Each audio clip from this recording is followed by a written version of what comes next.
Alright, on to the next thing, and without further ado, it's ignition coil time, because it's kind of the first thing there, and I figured might as well get to it. Obviously there's a lot of disassembly that has to go along with this, because we're going to pull out the distributor, the ignition coil, pull out all the wires, because everything that I'm taking out of here is going to go in a box, and it's going to be the return to stock box if I ever want to go backwards.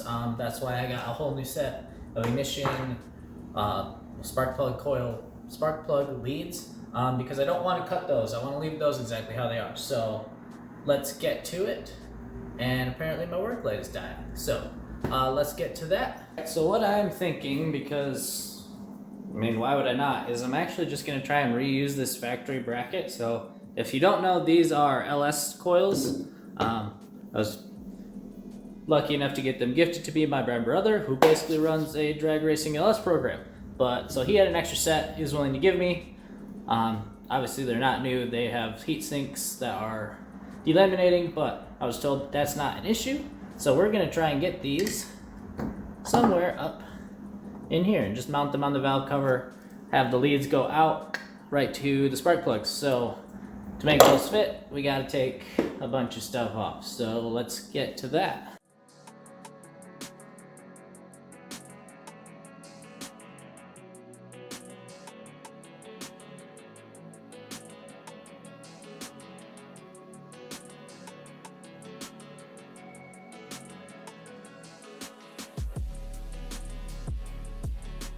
We got some progress already. Got the ignition coil out. Again, I'm gonna save all of these. Try to keep everything exactly how it was. To get the coil out, had to pull the washer fluid reservoir out and also remove the power steering fluid reservoir. Those are just gonna hang out until everything gets put back together. Actually, I might put them back together once I get this sorted, but this area should be as far disassembled as it needs to go, and then we'll just keep plugging away, but we're making some progress.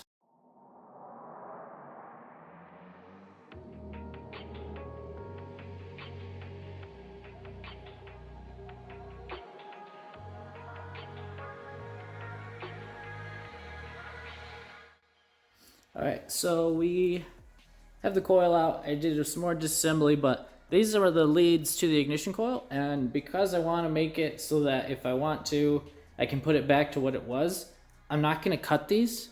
Rather than cut the wiring harness and then basically putting exactly what I'm going to do over bare wires, there's no difference than just putting shrink wrap over the terminals. So basically just two pieces of heat shrink.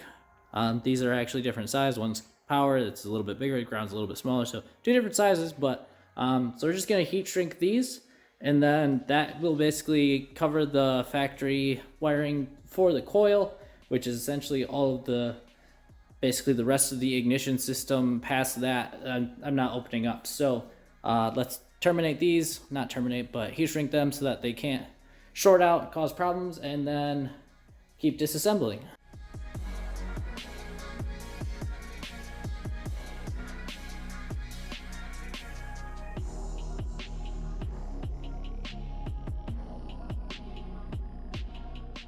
Pulling the distributor.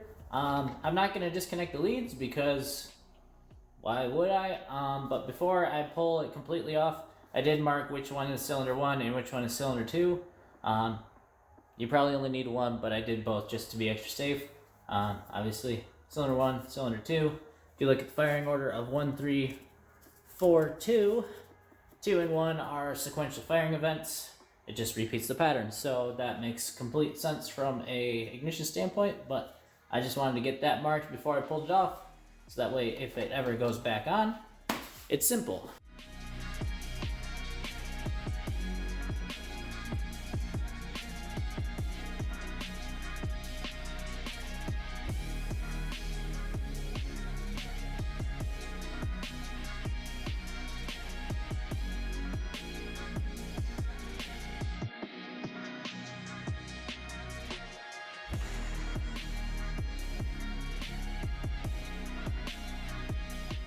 So I struggled for the better part of a half an hour or so trying to get the fuel rail off. The O-rings are real stuck. So I ended up having to actually unclip the injectors from the rail, and those O-rings thankfully let go. So now I should be able to actually get to the injector seat O-rings, which are even more stuck. I mean, I put a pry bar to the rail and very gently tried to coax it, and it didn't even budge. So, where is it? This guy, that guy, and the fourth one back over there. Those ones are going to be an absolute cluster to try and get out. But thankfully I was already going to do that because we're going to put new injectors in it along with it. So I did not intend to do this much disassembly just to start on the ignition system, but it's not wasted disassembly. I also found that there's champion spark plugs in this, and I do not like champion spark plugs, so those will also get replaced down the line. So, I mean, whoop, there's still a little fuel in there, but here's fuel rail out. It's a very complicated unit in terms of fuel rails go, especially by like a modern standard. So you have your fuel damper here, pressure regulator, but this fuel system, this is not an ignition system. Different thing for a different day, but with that, we were able to get this whole assembly out. So your distributors, ignition leads, all of that fun stuff. This is now out of the car. It probably will never go back in because I don't know any reason why you wouldn't want sequential spark over distributor. But those are out of the way now. I had to get those out because there was a little gap here that all of the wires ran through and they didn't fit. So they were contacting the fuel pressure damper on the front side of the rail. So rail had to come out, injectors have to come out anyway, so it wasn't a loss of time for me. It's just extra work for now. But so gonna get those injectors out. I'll probably put the rail back in because these fuel lines that run over the top will actually be running over the top of the ignition coils. So I need to make sure I position the coil locations correctly so that I don't have to get new lines, because this is supposed to be as factory appearing as possible. OEM lines are OEM lines. So I will get that mocked up and then have another check-in. All right, so we're now to a place where we actually get to start putting things kind of sort of back together. But so what I was saying about where I want to line this up, this is basically perfectly centered on the valve cover, give or take a little bit here and there. But if you notice, this main fuel line is hitting the back of this coil right here. So what I'm gonna do is I'm actually gonna bias it a little bit forward, since these factory fuel lines come out together, and then they'll actually nest right between these two coils. So that's what I was trying to get it so where the factory lines don't have to change. We're just adding a little bit of modern stuff underneath it. And I think this orientation right here should be exactly what we need. And we do have two mounting bolts for the fuel rail that I'm actually going to use as mounts for the ignition coils also. Heat shouldn't be that big of a factor. On an LS application, this is the exact same sort of mounting configuration they run on that, so I'm not worried about the heat on these guys. I'll make sure that the wiring to it is also nice and insulated. So now we just need to make some mounts that go from here to the main mounting points on the coils, on the coil bracket, I should say, and then and then we keep plugging along. All right, so here's my first little bracket. We're gonna go CAD this up with the use of cardboard and see what we can do. I don't know how much more I can do today, but we're making progress. All right, so as you can see by the giant glaringly pink thing, that is more of the bracket that I'm gonna go with. This was the first one. Little design hiccups, but I really like how this one fits. Obviously, I'm not gonna use pink. I already printed it in a better high temperature filament that is also black. But since there's this kind of raised edge here on this Porsche logo, it actually kind of hits a bottom stop because it's pivoting down. So it can go this way, but it kind of locks itself in position that way. So I'm really happy with how this is gonna basically work out, because this little purchase edge is going to lock these brackets into place, so I don't need more than one bolt to hold them down. So I'm going to swap these out with the new one, and I'll show you how I'm actually going to fasten those all together. All right, so here's the iterative design. This was the first one. It got me really close, but this flange was a little bit too long, so it was actually contacting that purchase ledge instead of nesting behind it. And then obviously we upgraded the thickness to stand away the coil bracket, but also something that I like to do is use riv nuts. Now obviously you can't put riv nuts into 3D print like this, but rather than sticking them in the top side and then basically collapsing them like typical riv nuts, since they have this basically retention edge, you can stick them in the back side, and then you have internal threads of something, metal threads, plastic part, but when you put that in there, it allows it to clamp down. So yeah, basically I use riv nuts in reverse to get internal metal threads in 3D printed parts, and it works pretty well. I've done that with T-nuts in the past also, but so this is the final part. This is carbon fiber filled PETG versus PLA, so it's a lot higher temperature resistance. The carbon fiber adds stiffness and stability even as temperatures increase, so, and it's black. So this is the final part, so I need to do some assembly with this, but basically the back side of the part, it's going to be a tight fit, but you can use the bolt to draw it through. And so yeah, that's what I'll do. I'll get this installed, and then we need to work on the rear bracket.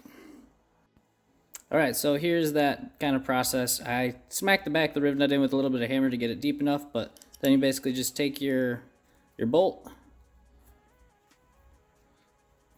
and it'll suck the riv nut right down. Make it tight, back it off.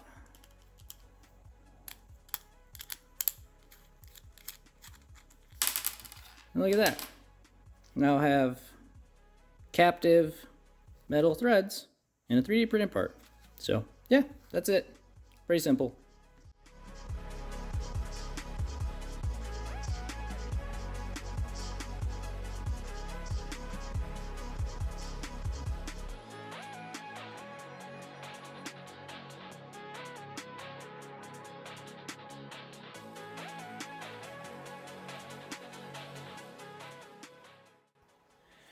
All right, so there we have it. Yeah, there's just two little brackets under there.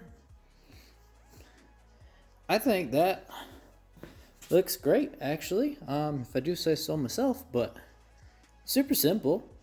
It's just a matter of getting the instant spacing right and getting everything lined up. So now that we have that mounted, we can now make the lines to connect spark plugs to the coils. And once that's done, that's basically it. Then we just have wiring, but that's a different task for a different day. So let's move on to that. All right, so obviously this is significantly longer than it needs to be, but I just wanted to give this a test crimp. I left a little bit too long of conductor, but if this had a boot over it, it would be perfectly fine. But so this is your, let's focus, your ignition coil end for LS style coils. And this little interface pin interfaces with that pin in there, and you can just kind of get it started, and you can hear it audibly click in, and now that is fully connected. So given that this kit is for a V8, I have 4 extra terminals, so I just wanted to give it a test go. So I'm going to go through and I'll show how I crimp it down with nothing more than a channel locks, because it doesn't need to be anything special, it just has to work. So I will show that when I get ready to do a final crimp on this guy. So this is my rough cut to length boot with jacket, basically. So here's your terminal that gets crimped onto it. So basically I use this, look at it, okay, that's basically the end of it, because I'm looking at stripping this at this point. Like, I've already got it really close to the right length, so I'm looking to strip the conductor back. So what I'm measuring out here is how much I'm going to have a bare conductor that then gets folded over and then crimped onto this. So this is actually just a little bit oversized. So where my thumb is where I'm going to strip it. So we'll strip that a second.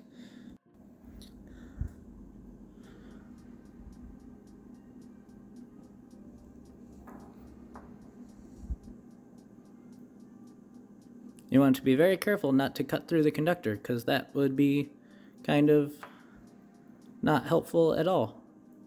And I just use some cutters that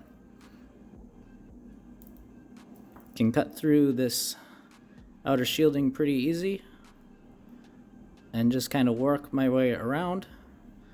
But definitely don't cut all the way through, because that's not what we're doing at this point. Give it a little twist. There you go. There's your bare conductor.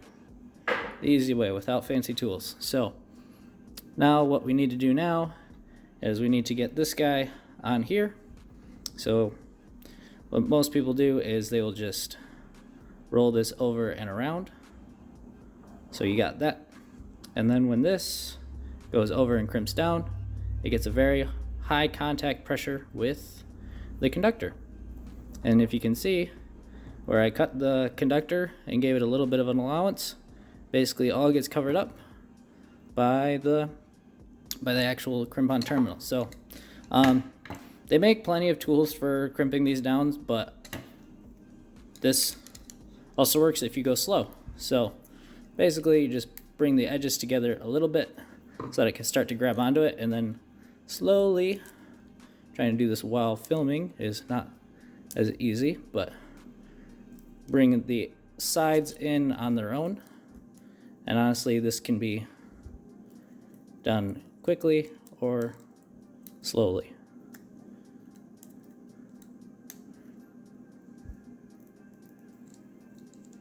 And then I just kind of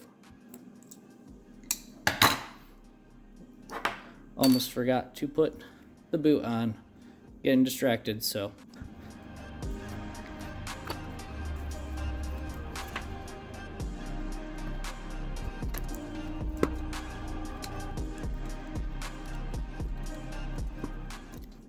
Then once I get to this point where it's basically rolled over a little bit, I like to press just on these sides individually, because you can get them to compress down a little bit more. Squeeze them over, and sometimes you can actually get them to overlap, and then you can get a really good final crimp down on them, but we'll see if we can get there or not. I don't know if we can, but we will see.